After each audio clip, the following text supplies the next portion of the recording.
Hello नमस्कार dear students. मैं Dipendra Singh mathematics की ऑनलाइन क्लास में आपका स्वागत करता हूं। स्टूडेंट्स, मैं आपको कल के राजस्थान बोर्ड मैथ्स का पेपर सोल्व करवा रहा था, जिसमें मैंने आपको 25 क्वेश्चन सोल्व करा दिए 1 से लेके 25 तक। आज की सेशन में मैं आपको क्वेश्चन नंबर 26 से लेके क्वेश्चन नंबर 30 तक सोल्व कराऊंगा। ये सेक्शन डी के प्रश्न हैं, जो 6 नंबर के हैं सारे 500 प्रश्न। तो अपन शुरू करते हैं क्वेश्चन नंबर 26 को का सॉल्यूशन। तो देखिए, मैंने लिख दिया है क्वेश्चन नंबर 26।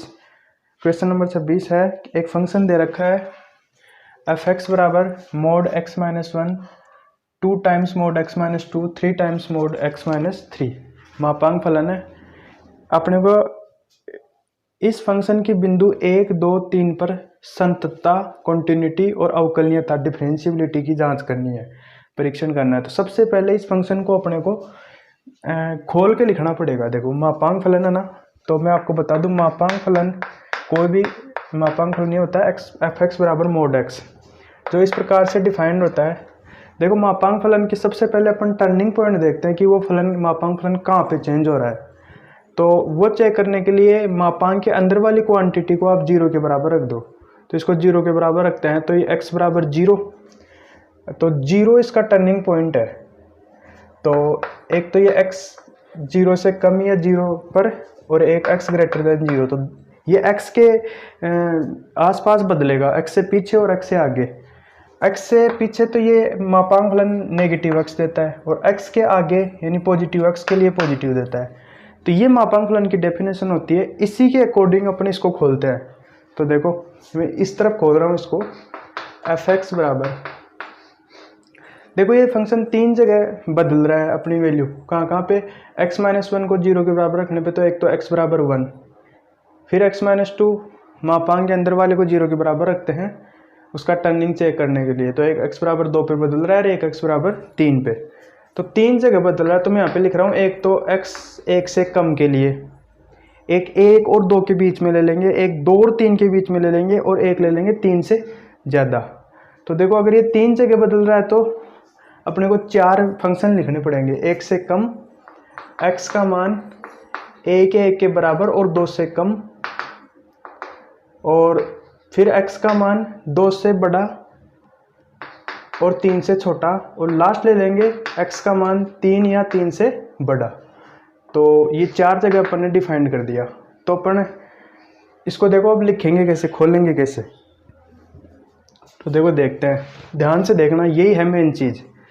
x 1 से कम के लिए ये सारा फंक्शन, देखो 1 से कम के लिए x माइनस 1, 1 से अगर 1 से कम हो जाता है ना, तो ये x माइनस 1 भी नेगेटिव देगा, x माइनस 2 भी नेगेटिव, जब ओपन होगा नेगेटिव देगा, और ये x माइनस 3 भी नेगेटिव, यानी तीनों के तीनों नेगेटिव है। तो इसको लिख सकते हैं x minus 1 minus 2 times x minus 2 minus 3 times x minus 3। तो ऐसे लिखना था आपको। तो ये हो जाएगा minus x plus 1 minus 2x plus 4 और ये माइनस 3x प्लस 9।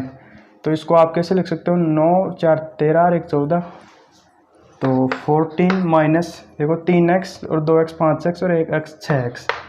तो x से कम के लिए आपका ये फंक्शन है ना, ये 14 माइनस 6x है। 1 से कम के लिए, 1 से कम के लिए ये फंक्शन है। अब 1 और 2 के बीच में देखते हैं। 1 और 2 के बीच में 1 से बड़े और 2 से छोटे। 1 से बड़े के लिए ये आपका पॉजिटिव देगा, 1 से बड़ा होते ही पॉजिटिव, क्योंकि 1 रखते ही 0, और ये आगे प्लस की वैल्यू देगा, प्लस के लिए प्लस ही देता है मापांक फलन। तो ये तो प्लस का दे दिया, तो मैंने प्लस लिखा नहीं, लेकिन ये x माइनस 1, और ये दोनों माइनस के, क्योंकि 1 से 2 के बीच में ये यही देगा आपका पॉजिटिव, और ये बाकी दोनों के दोनों नेगेटिव देंगे। तो माइनस का 2 टाइम्स x माइनस 2 माइनस का 3 टाइम्स x माइनस 3। अब देखो, इसको खोल लो, x minus 1 minus 2x plus 4 minus 3x plus 9। ठीक है, अब देखो क्या हुआ, ये 9 और 4 13, 13 में से गया तो 12, माइनस 3x और 2x 5x, माइनस के 5x में प्लस का x गया तो 4x, तो 12 माइनस 4x। तो मैं यहाँ पे लिख दे रहा हूँ 12 माइनस 4x। अब देखो, 2 से 3 के बीच में, जब x 2 से 3 के बीच में हो तब ये फंक्शन क्या आएगा, देखते हैं। देखें 2 से 3 के बीच में यानी 2 से बड़ा 3 से छोटा, जो 2 से बड़ा होता है वो 1 से भी बड़ा होता है, ठीक है। तो ये भी प्लस का, ये भी प्लस का, लेकिन ये 3 से छोटा है ना, तो ये माइनस का हो जाएगा।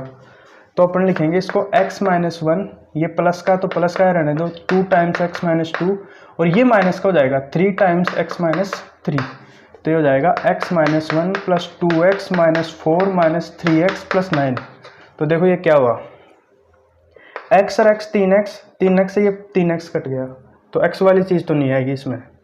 और माइनस का 1 माइनस 4 माइनस का 5, प्लस के 9 में माइनस 5 गया तो क्या बचा, 4 बचा। तो यहाँ पे केवल आपका 4 आएगा, कांस्टेंट फंक्शन आएगा 2 से 3 के बीच में। अब देखो लास्ट 3 या 3 से बड़े के लिए, देखो 3 से बड़े के लिए 3, 1 3 से बड़ा होता है, 2 भी 3 से बड़ा होता है, ये 3 से बड़ा है, तो सारे के सारे प्लस के आएंगे। तो देखो सारे के सारे प्लस के लिख दो, x minus 1 plus 2 times x minus 2 plus 3 times x minus 3। तो ये हो जाएगा x minus 1 plus 2x minus 4 plus 3x minus 9। तो ये हो जाएगा 3x और 2x 5x 1 6x minus 9 4 13 1 14 6x minus 14 6x minus 14। ये तो है आपका फंक्शन। यहाँ तक जिसने कर लिया उसको भी समझ लो 1.5 नंबर तो मिलेगा, क्योंकि मैथमेटिक्स में जो नंबर मिलते हैं आपको, वो आप जितना परसेंट करोगे पार्ट्स में वैसे मिलते हैं। तो अब आगे देखते हैं। अब अपने को क्या करना है, इसके बाद में x बराबर 1 2 और 3 पर कंटिन्यूटी चेक करनी थी। तो सबसे पहले सातत्यता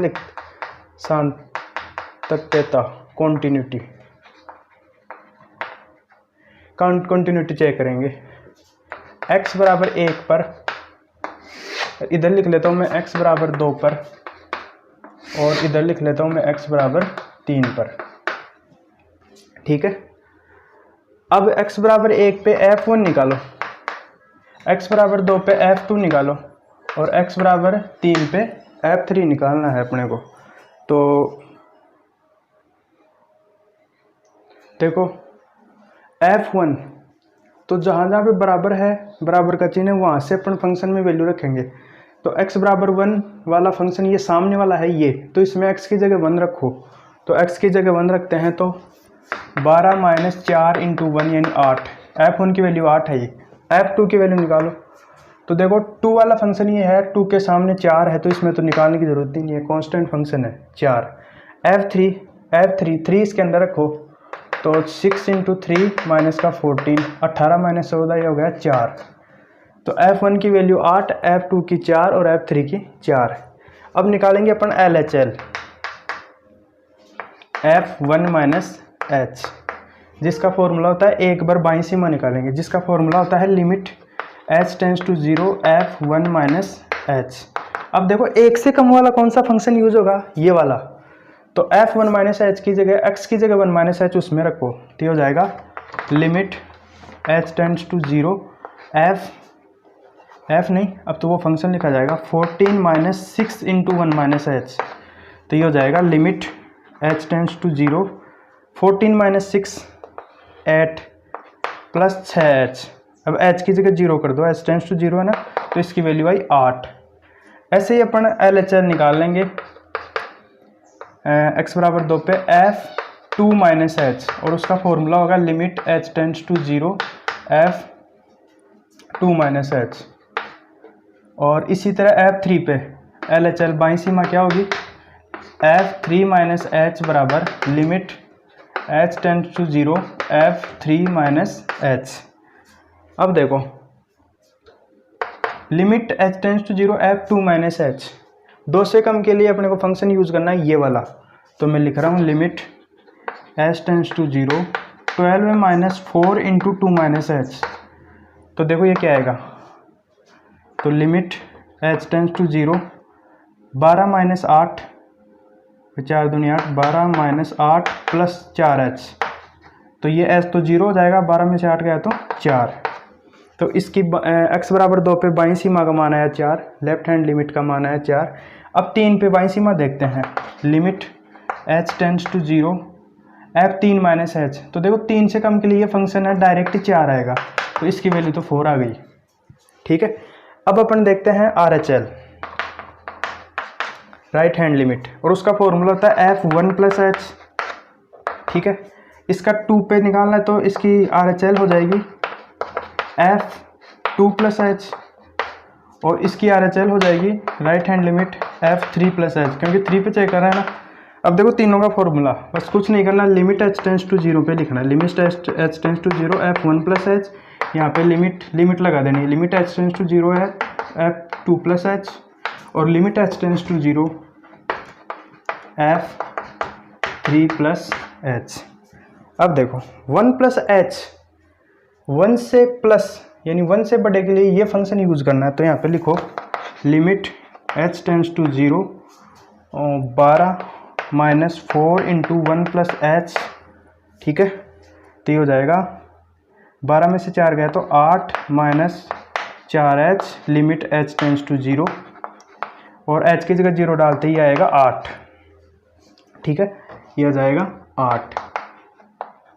अब देखो इसकी value, limit h tends to 0 F2 + H, 2 से बड़े के लिए अपने को ये 4, तो ये तो डायरेक्ट 4 लिखना है और उसका मान आएगा 4।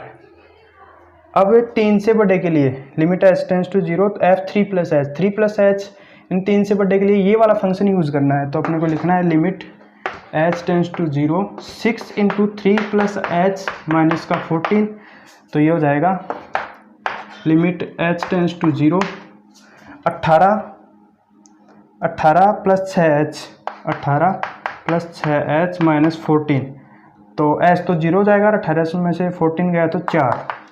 अब ध्यान से देखो, तीनों के लिए x = 1 पर, x = 2 पर, x = 3 पे मैंने F1 की वैल्यू निकाल ली, फंक्शन की वैल्यू तीनों पे निकाल ली, तीनों बाईं सीमा निकाल ली और तीनों दाईं सीमा निकाल ली। तो ध्यान से देखो F1 का मान F1 - H यानी बाईं सीमा और F1 + H दाईं सीमा के बराबर है। तो x = 1 पर आपका fx संतत है। ये होता है ना संततता की परिभाषा, कॉन्टिन्यूस है कि यदि फंक्शन का मान उस पॉइंट पे और बाईं सीमा और दाईं सीमा बराबर होती है तो फंक्शन कंटिन्यूस होता है। अब देखो ये वाला, यहाँ पे भी F2 का मान F2 - H और F2 + H बाईं सीमा और दाईं सीमा के बराबर है। इसका मतलब x = 2 पर भी आपका fx कंटिन्यूस है, संतत है। इसी तरह ये भी 4 4 4 तीनों बराबर आ रहे हैं, तो x = 3 पर F3 का मान, F3 - H का मान और F3 + H का मान बराबर है। इसका मतलब x = 3 पर भी fx कंटिन्यूस है। तो संतत तो ये तीनों जगह है। अब अपन चेक करेंगे इसकी अवकलनीयता तीनों पॉइंट पर। तो देखो अवकलनीयता चेक करते हैं। देखो अवकलनीयता के लिए मैं इसको मिटा देता हूँ यहाँ पे।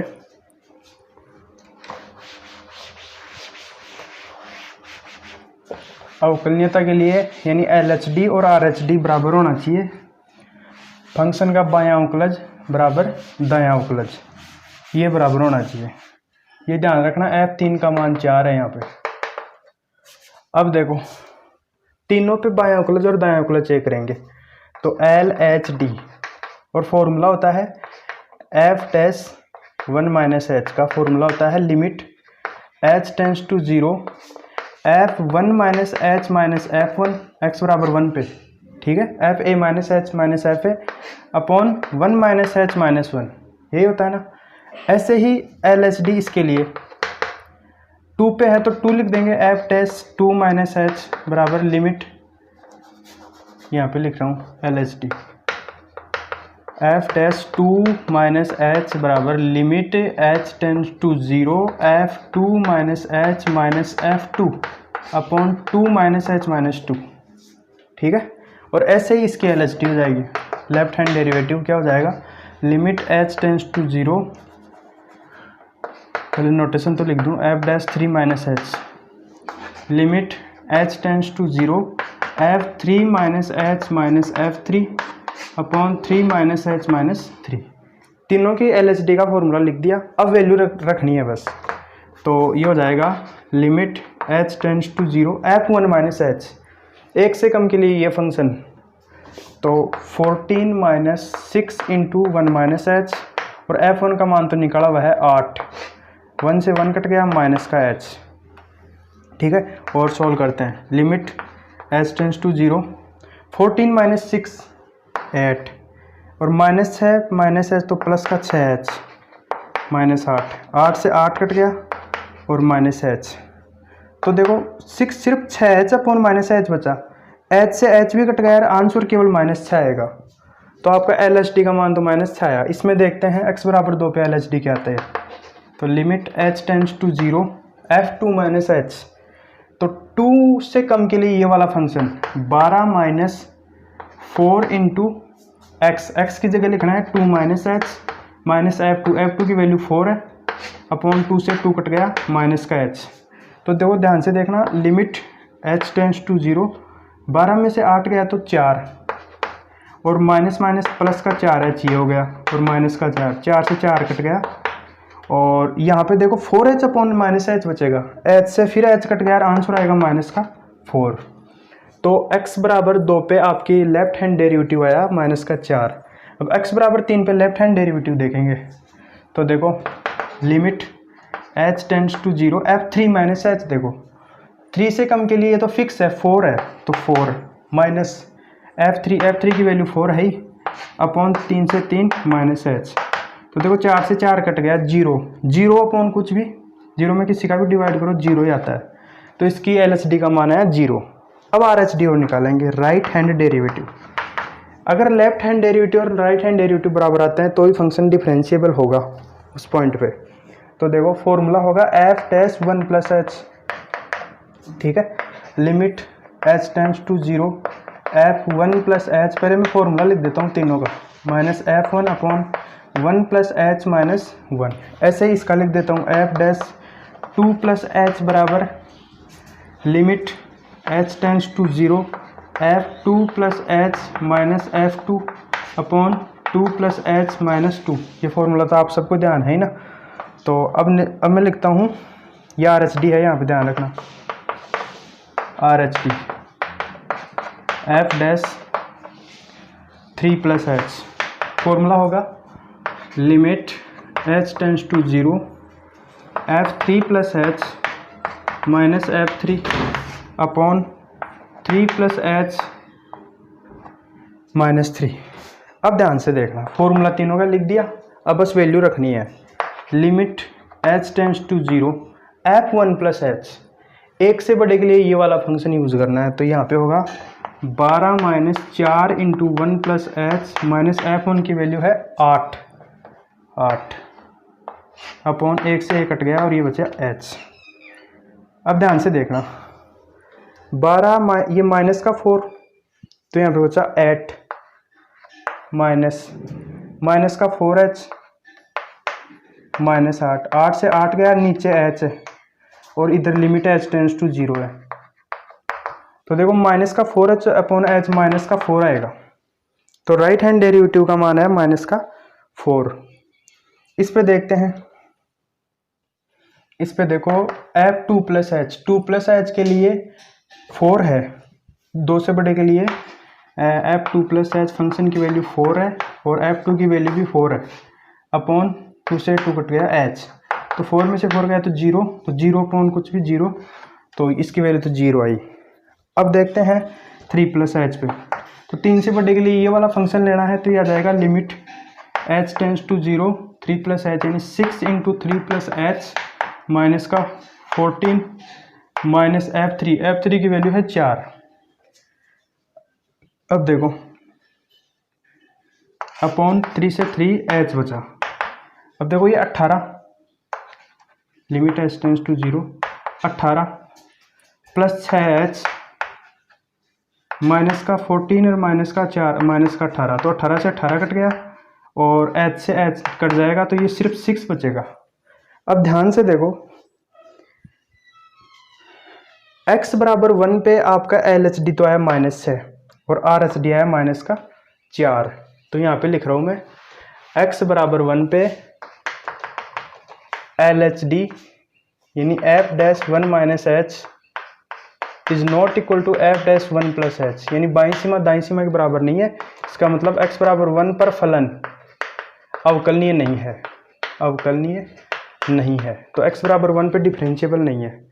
ऐसे ही x बराबर 2 पे भी देखो LHD का मान तो -4, RHD का मान 0, तो LHD not equal to RHD, अतः x बराबर 2 पर भी फलन अवकलनीय नहीं है, x बराबर 2 पे भी नहीं है। अब देखो 3 पे ध्यान से देखो, LHD का मान तो आया 0 और RHD का मान आया 6, तो LHD not equal to RHD, अतः x बराबर 3 पर भी फलन अवकलनीय नहीं है, अवकलनीय नहीं है। तो देखो ये था प्रश्न, थोड़ा लेंथी तो था, 6 नंबर का प्रश्न भी तो था ना, लेंथी तो था थोड़ा, लेकिन ये ऐसे निकालना था आपको। तीनों पे कंटिन्यूटी चेक करनी थी, तीनों पे डिफरेंशिएबिलिटी। 2 पेज का प्रश्न था और बच्चे बोल रहे थे कि बहुत बड़ा था, बहुत बड़ा था, ज़्यादा बड़ा नहीं है, तो ऐसे है। अब अपन चेक करेंगे, अपन करेंगे 27वां प्रश्न।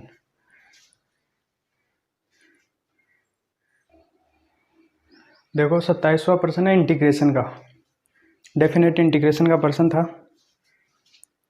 अपने को आई बराबर, इसको ये प्रूफ करना था, सिद्ध करना था।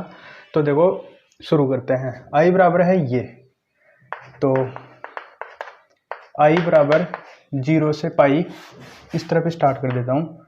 आई बराबर 0 से pi log 1 plus cos x dx।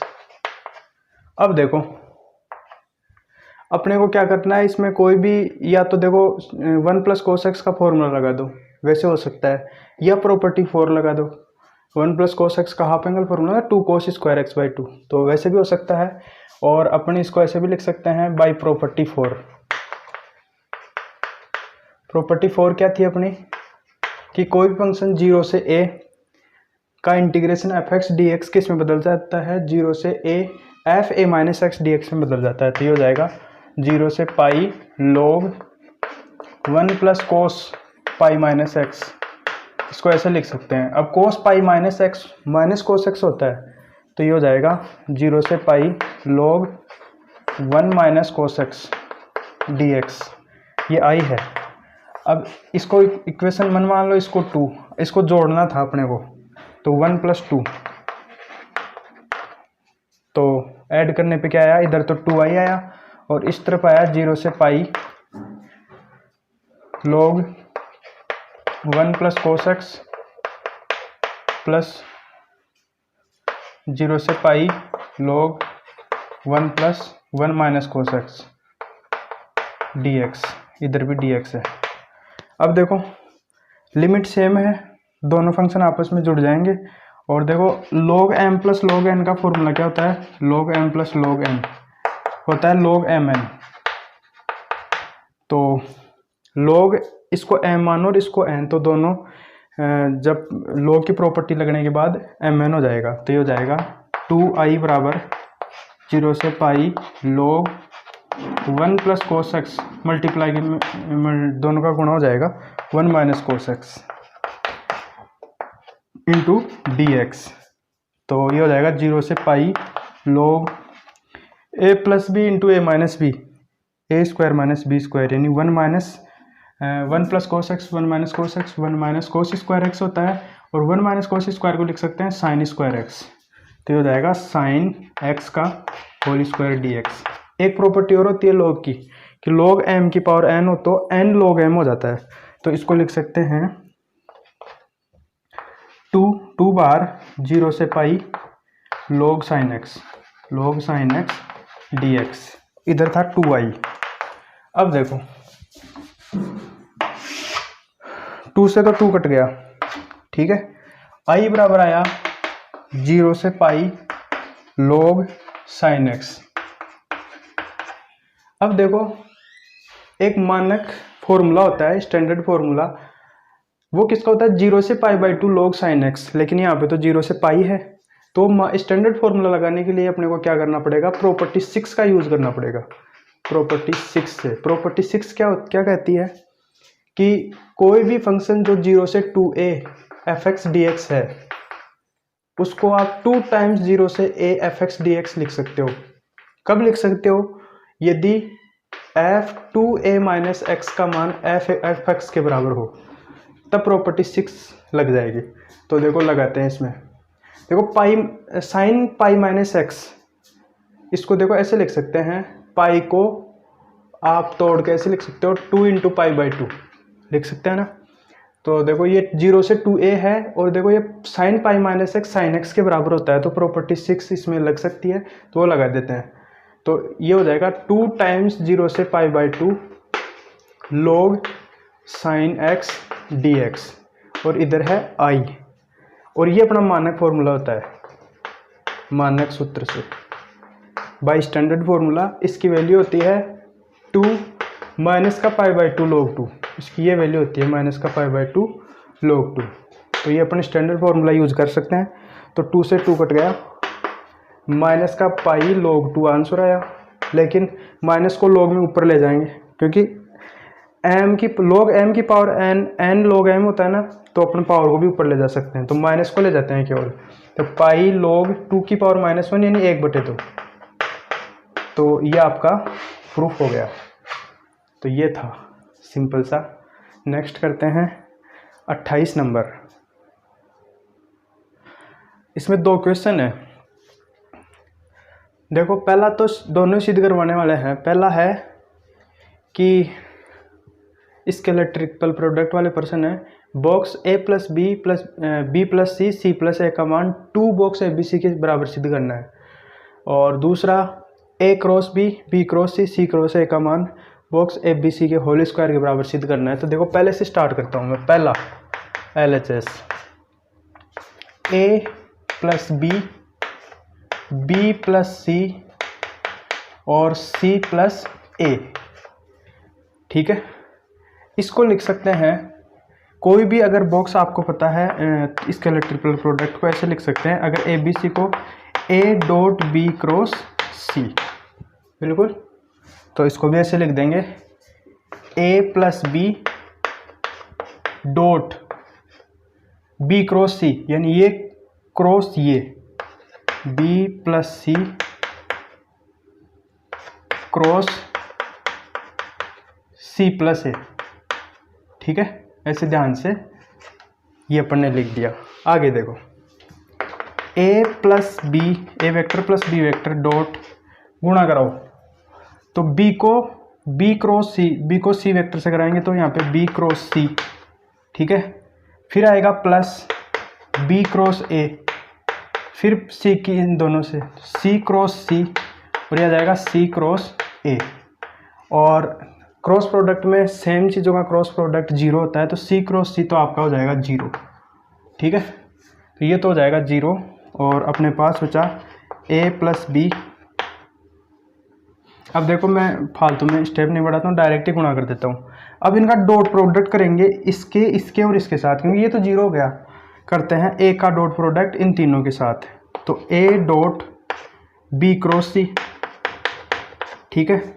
फिर a डॉट, फिर बीच में प्लस आएगा भाई, प्लस आएगा a डॉट बी क्रॉस ए, ठीक है। फिर ये तो 0 हो गया, फिर a डॉट सी क्रॉस ए, ठीक है। अब b की बारी इन तीनों से, फिर plus b dot B cross C, फिर plus b dot B cross A, plus ये तो 0 है ही b डॉट सी क्रॉस ए, ठीक है। तो a dot B cross C को फिर से बॉक्स ए बी सी लिख सकते हैं, ठीक है। और ये हो गया ए बी ए, इसको लिख सकते हैं ए सी ए, और इसको लिख सकते हैं बी बी सी, इसको लिख सकते हैं बी बी ए, और लास्ट वाले को लिख सकते हैं बी सी ए। और STP स्केलर ट्रिपल प्रोडक्ट की प्रॉपर्टी होती है कि कोई भी 2 वेक्टर यदि बॉक्स में आते हैं, तो वो उस पूरे प्रोडक्ट उसके पूरी की वैल्यू क्या होती है, 0 के बराबर। तो ये भी 0, इसमें 2 बार आ रहा है, ये भी 0, इसमें 2 बार बी आ रहा है, ये भी 0, ये भी 0। तो अपने पास बचा क्या, एक तो बचा ए बी सी, ये भी 0, ये भी 0, ये भी 0, ये भी 0, ये बचा बी सी ए।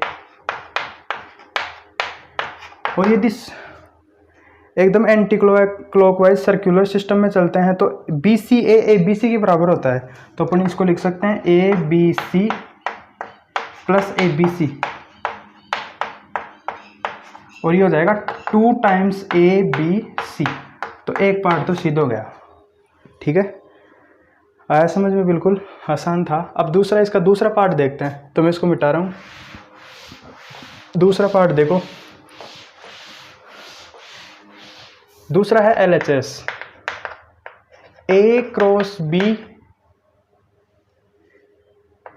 बी क्रॉस सी और सी क्रॉस ए, ये है। अब देखो वही STP वाली प्रॉपर्टी, इसको कैसे लिख सकते हैं, ए क्रॉस बी डॉट इन दोनों का cross product, b cross c cross a. अब देखो 4 वेक्टर का क्रॉस प्रोडक्ट अपने नहीं सीखा, तो अपने एक काम करते हैं, एक बार के लिए मान लेते हैं कि माना बी क्रॉस सी वेक्टर बराबर नया वेक्टर मान लेते हैं एक बार के लिए, डी वेक्टर, बस, क्योंकि 3 का क्रॉस प्रोडक्ट तो अपन जानते हैं, 4 का नहीं जानते, तो एक बार इसको डी मान लेते हैं। तो ये हो जाएगा ए क्रॉस बी डॉट, इसको लिख सकते हैं डी क्रॉस सी क्रॉस ए। ठीक है, ऐसे अपने को वेक्टर मल्टीप्लिकेशन करने में इजी आसानी हो जाएगी। तो इसको देखो खोलते हैं। अब 3 वेक्टर कैसे खोलते थे अपन, A cross B cross C, पहला, तीसरा, दूसरा, 1 3 2, है ना, यानी A C B minus A B C, ऐसे ही खोलते थे ना। तो इसको वैसे ही खोलेंगे। पहले डी का लास्ट वाले से डॉट प्रोडक्ट, यानी d c a, d a c, last वाला ए है, डी ए सी माइनस लगातार d c a, d dot c और ए बार। ठीक है, अब देखो ए क्रॉस बी को तो ऐसे रहने दो, अब डी की वैल्यू रख दो, डी की वैल्यू अब रख देंगे बी क्रॉस सी, तो b cross c dot a, और पूरे के बाहर सी वेक्टर है, यहाँ पे कुछ भी नहीं है, ना डॉट है ना क्रॉस है ना। और यहाँ पे डी की वैल्यू को रख देंगे b cross c dot c, और बाहर है ए वेक्टर। तो ध्यान से देखो, ये है बी सी सी के बराबर है, स्केलर ट्रिपल प्रोडक्ट अदिश त्रिगुणन है, बी सी सी, डब्बा बी सी सी बराबर है, और 2 सी 2 बार आ रहा है, यानी इसका मान तो हो जाएगा 0। तो ये तो पूरा 0 के बराबर है आपका। ठीक है, अब बच्चा ये, तो देखो ए क्रॉस बी, और यहाँ पे है, इसको लिख सकते हैं अपन बी सी ए, और बी सी ए, एक मिनट, बाहर डॉट है भाई, डॉट चल रहा है सबके, डॉट, और ये सी वेक्टर। अब मैं आपको एक प्रॉपर्टी बताऊं, देखो A vector dot M B vector, अगर ऐसा होना तो ये एम आपका जो कांस्टेंट है ये बाहर लिख सकते हैं, इसको लिख सकते हैं m into a dot b. तो देखो स्केलर ट्रिपल अदिश त्रिगुणन होता है ना, वो एक अदिश संख्या होती है, तो ये अदिश राशि है, यानी ये स्केलर है, तो इसको अपन बाहर लिख सकते हैं, बी सी ए को अपन बाहर लिख सकते हैं, लो बाहर लिख लिया। और अंदर क्या हो जाएगा, अंदर हो जाएगा ये ए क्रॉस बी, और आपका जो वेक्टर है ना वो इसके साथ डॉट प्रोडक्ट हो जाएगा सी के साथ। ठीक है, समझ गए ना, ए क्रॉस बी का डॉट सी के साथ, ये एक अदिश राशि है, ये बाहर आ जाएगा, जैसे ये एम बाहर आ गया ना, वैसे डॉट प्रोडक्ट ए का बी के साथ हो गया, ऐसा ही ए क्रॉस बी का डॉट प्रोडक्ट सी के साथ हो गया। लेकिन ये तो बॉक्स ए बी सी है, देखो अभी पिछले प्रश्न में बताया था मैंने, बी सी ए को आप ए बी सी भी लिख सकते हो, तो इसको तो लिख दिया मैंने ए बी सी, और ये इसको ए बी सी वैसे लिख सकते हैं ए बी सी, और ये दोनों का गुणन है तो ए बी सी का होल स्क्वायर, और ये सिद्ध हो गया। तो ये 2 प्रश्न थे 3D के, सिंपल से प्रश्न थे दोनों। अब नेक्स्ट करते हैं 29 नंबर। ये देखो क्वेश्चन नंबर 29 है, तो पहला न्यूनतम दूरी याद करना है। पहला प्रश्न ये है, दो रेखाएं दे रखी है, न्यूनतम दूरी याद करनी है अपने को। तो देखो कैसे याद करते हैं। तो सबसे पहले तो एक रेखा तो ये है, एक रेखा ये है। अपन देखेंगे कि ये रेखा किस बिंदु से गुजरती है और ये किस वेक्टर के समांतर है। ऐसे इसमें देखेंगे ये रेखा किस बिंदु से गुजर रही है और किस सदिश के समांतर है। तो देखो जो नीचे आते हैं ना रेशियो में, वो पैरेलल वेक्टर के डी आर आते हैं, समांतर सदिश के दिक् अनुपात। तो इस लाइन के दिक् अनुपात है 2 1 -3, इस लाइन के दिक् अनुपात है -1 3 2, और दोनों के अलग अलग दिक् अनुपात है। तो इसमें मध्य दूरी वाला मध्य न्यूनतम दूरी वाला फॉर्मूला लगाएंगे अपन, वो विषम समतलीय वाला है ना, विषम समतलीय वाला लगाएंगे। तो सबसे पहले ये किस बिंदु से गुजरती है, तो ये आपके 3 है, तो इसको रेखा 1 मान लेते हैं और इसको रेखा 2 मान लेते हैं। चूंकि रेखा 1 है ना, since line 1 is passing through point 3 4 -1, तो रेखा आपकी रेखा 1 बिंदु 3 4 -1 से गुजरती है तथा समांतर सदिश and it is parallel to vector b vector, समांतर सदिश बी वेक्टर मान लो 2i cap plus j cap -3k cap के समांतर है। एक सदिश है जिसके समांतर है ये है। ऐसे ही तो पहले एक बार मैं लिख लेता हूं, अतः ए वेक्टर, ऐसे ही दूसरे के लिए लिखना है। अतः ए वेक्टर बराबर हो जाएगा 3i + 4j माइनस का k, a1 वेक्टर, ठीक है। और यहाँ पे लिख देता हूँ मैं इसी प्रकार रेखा 2 बिंदु किससे गुजरती है, 1 3 1 से गुजरती है तथा सदिश b2 वेक्टर, इसको b1 मान लो भाई, इसको b1 मान लो, तथा b2 vector -i + 3j + 2k के समांतर है। ये तो आपको लिखना था। अतः a2 वेक्टर हो जाएगा i cap + 3j cap + k cap. अब देखो दो विषमतलीय रेखाओं के मध्य न्यूनतम दूरी का फॉर्मूला होता है, क्योंकि दो रेखाओं के मध्य न्यूनतम दूरी शॉर्टेस्ट डिस्टेंस का फॉर्मूला क्या होता है, a2 - a1 vector dot b1 cross b2 upon b1 cross b2 का मैग्नीट्यूड और दोनों का मोड, दोनों प्लस की लेनी है। डिस्टेंस हमेशा, दूरी हमेशा पॉजिटिव लेनी है। तो सबसे पहले अपने को क्या क्या चाहिए देखो, एक तो चाहिए a2 - a1, एक चाहिए b1 क्रॉस b2 और एक इसका मोड, है ना। तो अब निकालते हैं अपन बारी बारी से सबको। तो सबसे पहले तो मैं a2 - a1 निकालता हूँ। a2 वेक्टर क्या है, i cap + 3j cap + k cap, और a1 ये है। तो देखो a2 - a1 क्या होगा, इसका i यानी 1 और इसका 3, 1 - 3i कैप, 3 - 4j कैप और 1 -1 हो जाएगा, +1 हो जाएगा k कैप। तो a2 - a1 का मान आया आपके पास माइनस का 2i माइनस का j प्लस का 2k कैप। ये तो है a2 - a1 वेक्टर। अब निकालना है अपने को b1 cross b2।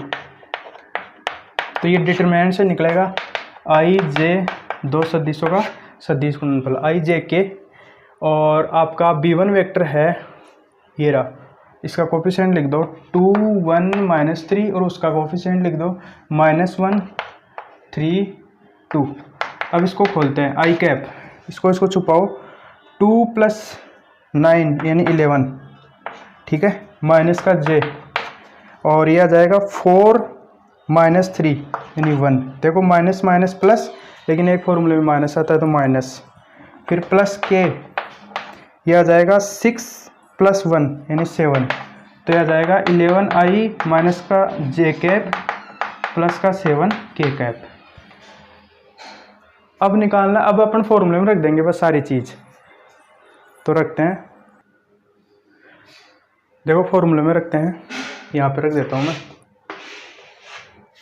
S D shortage distance बराबर A2 माइनस A1 की वैल्यू ये रही, माइनस का 2i माइनस का j plus 2k dot B1 cross B2 11i cap minus का j कैप प्लस का 7k cap upon B1 cross B2 का mode, तो 11 का स्क्वायर 121, 1 का 1 और 7 का 49, तो यह आ जाएगा, गुणा कराओ तो माइनस का 22 प्लस का 1 और प्लस का 14, तो यह आ जाएगा अपने पास रूट 49 एक 50, 50 और 121 171, और माइनस के 22 में से प्लस के 15 गए तो माइनस का 7, लेकिन मोड की वजह से प्लस का 7, तो 7 अपॉन रूट 171 इन दोनों रेखाओं की न्यूनतम दूरी आएगी। तो ये है इसका फर्स्ट पार्ट। सेकंड पार्ट इसको मिटा के मैं सेकंड पार्ट लिख रहा हूँ। देखो 171 को 19 इंटू 7 भी 19 इंटू 9 भी लिख सकते हो, या ये 3 रूट 19 7 अपॉन 3 रूट 19 ये भी सही है। तो इसका दूसरा पार्ट देखो, दूसरे पार्ट में भी दो रेखाओं के मध्य दूरी ज्ञात करनी है, लेकिन अब की बार दोनों रेखाएं आपको सदिश रूप में दे रखी हैं, तो मैं सदिश रूप उनका लिख रहा हूँ। तो देखो इसका सेकंड पार्ट है, और पहली रेखा है आर वेक्टर बराबर i प्लस 2j माइनस का 7k plus lambda times 2i plus 3j plus 6k, ये तो आपकी पहली रेखा है। और दूसरी रेखा है आर वेक्टर बराबर 3i प्लस 3j माइनस का 5k plus mu times 2i plus 3j i है ये प्लस 6k। अब देखो सदिश रूप में, सदिश रूप में किसी रेखा का समीकरण होता है आर वेक्टर बराबर a1 vector plus lambda b1 vector, एक रेखा का तो a वेक्टर प्लस लेमडा भी लिख सकते हो। यहाँ पे a वेक्टर तो वो होता है जिससे रेखा वो गुजर रही है उसका स्थिति सदिश, और b वेक्टर वो होता है जिसके समांतर वो रेखा है। तो देखो अपनी यहाँ से क्या निकाल सकते हैं कि ये रेखा, पहली रेखा बिंदु ये a1 वेक्टर फर्स्ट रेखा के लिए, रेखा 1 के लिए आपका a1 वेक्टर है i cap plus 2j cap minus 4k cap, और रेखा 2 के लिए a2 वेक्टर है, यानी इस बिंदु से गुजर रही है 3i प्लस 3j माइनस का 5k। तो रेखा 2 का सदिश ये है जिससे वो गुजर रही है, और रेखा 1 का ये है a1 a2 निकाल लिया। अब ध्यान से देखो ये रेखा 2i plus 3j plus 6k के समांतर है, ये भी 2i plus 3j plus 6k के समांतर है, यानी दोनों रेखा एक ही रेखा के समांतर है। दोनों रेखा एक ही रेखा के समांतर होने का मतलब है दोनों रेखाएं पैरेलल हैं आपस में, दोनों रेखाएं परस्पर समांतर है। और जब दो रेखाएं समांतर हैं तो उनकी मध्य दूरी का फॉर्मूला होता है दो समांतर रेखाओं की मध्य दूरी, दो समांतर distance between two parallel lines क्या होती है, रेखाओं के मध्य दूरी। शॉर्टेज डिस्टेंस का फॉर्मूला होता है a2 minus a1 cross b vector, ठीक है। यहाँ पे b वेक्टर क्या हो जाएगा, समांतर सदिश 2i plus 3j plus 6k upon b vector, बस ये है। तो ये लगा देंगे अपन। तो सबसे पहले अपन a2 माइनस a1 करते हैं। देखो इसमें से घटाओ 3 minus 1 2i, 3 minus 2 plus j minus का 5 प्लस का 4 तो माइनस का k कैप, ये तो है a2 माइनस a1। अब निकालते हैं a2 माइनस a1, अब वैल्यू ये वैल्यू इसमें रख देंगे डायरेक्ट। अब अपना फॉर्मूला हो जाएगा शॉर्टेज डिस्टेंस बराबर 2i प्लस j माइनस का k क्रॉस b वेक्टर है 2i plus 3j plus 6k upon इसका b वेक्टर का मोड है, यानी 2i plus 3j plus 6k का मैग्नीट्यूड। तो मैग्नीट्यूड के फॉर्मूले से तो ये निकाल लेंगे। अब क्रॉस प्रोडक्ट करते हैं, तो यहाँ पे कर रहा हूँ मैं i j k और इसका तो है 2 1 -1, इसका है 2 3 6। तो ये हो जाएगा आई कैप इंटू 6 + 3 9 माइनस जे, ये हो जाएगा 6 दूनी 12, 12 और 2 14, और ये हो जाएगा प्लस के टाइम्स 6 - 2 यानी 4। तो इसका मान तो आया 9 आई कैप माइनस का 14 जे कैप प्लस का 4 के कैप, ठीक है। और नीचे रूट, ठीक है। इसका मापांक का मान निकालना, इसका भी ऊपर मोड करना पड़ेगा। और ये हुआ 4 + 9 + 36, ठीक है। ये हो गया 49, 49 का होता है 7, और ऊपर वाले का होगा रूट 81 + 196 + 16। और तो ये होता है 6 6 12, 12 और 1 13, और नीचे तो 7 है ही, 3 1 10 10 और 8 18 और 1 19 और 1 1 2। तो रूट 293/7 ये आंसर आएगा, रूट 293/7। तो ये है इसका सेकंड पार्ट। अब लास्ट क्वेश्चन करते हैं 30 नंबर, और इस सेशन को समाप्त करते हैं। तो इसको मैं मिटा रहा हूँ। नेक्स्ट क्वेश्चन देखो 30 है कि एक व्यक्ति के बारे में यह ज्ञात है कि वह 5 में से 3 बार सत्य बोलता है। वह एक पासे को उछालता है, he throw a die and reports that it is 1, find the probability that it is actually 1। कहने का मतलब ये है, वो एक पासे को उछालता है और बतलाता है कि उस पर आने वाली संख्या 1 है। तो इस बात की प्रायिकता ज्ञात कीजिए कि पासे पर आने वाली संख्या वास्तव में 1 है। तो अपने को देखो क्या क्या चीज़ दे रखी है, प्रायिकता वाला प्रश्न है। तो अपने को दे रखा है कि व्यक्ति के बारे में इतना पता है कि 5 में से 3 बार सत्य बोलता है, यानी सत्य बोलने की प्रायिकता उसकी 3/5 है। तो अपने को इस प्रश्न में 2 इवेंट माननी पड़ेंगी। तो मानना इवेंट 1, यानी मानना घटना 1 E1। घटना E1 क्या हो जाएगी, पासे पर आने वाली संख्या 1 होना। तो 1 कम्स ऑन डाई,